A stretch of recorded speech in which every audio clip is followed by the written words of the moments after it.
suis Hervé Caille et je suis facteur d'orgue.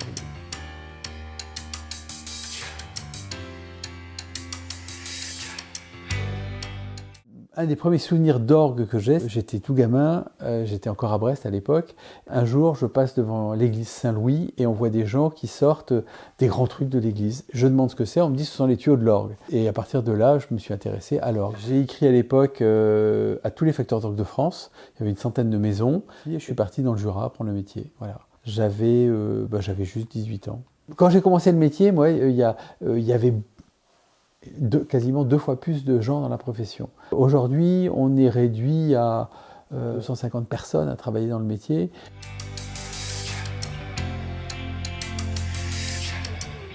Ça, c'était un petit peu par boutade, mais pendant longtemps, j'ai dit que j'étais le seul facteur d'orgue de Bretagne administrative.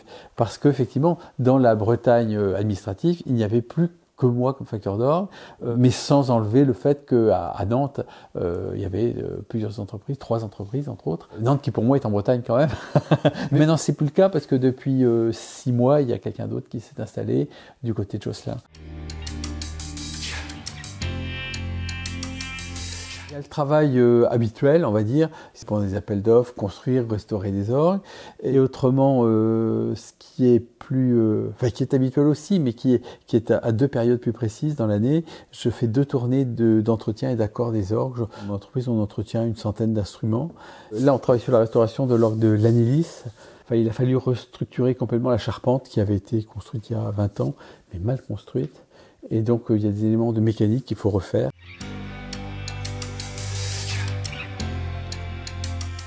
Pour commencer, il faut réfléchir un petit peu à quoi on veut arriver.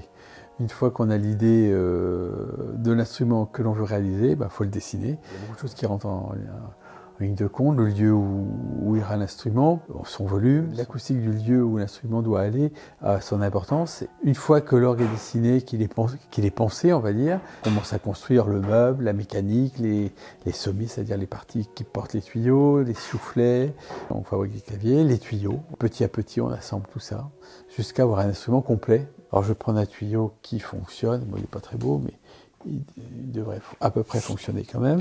Donc voilà, et là il y a une bouche. Donc, quand on souffle dedans, on donne une note. Alors ça, c'est le premier travail d'harmonie.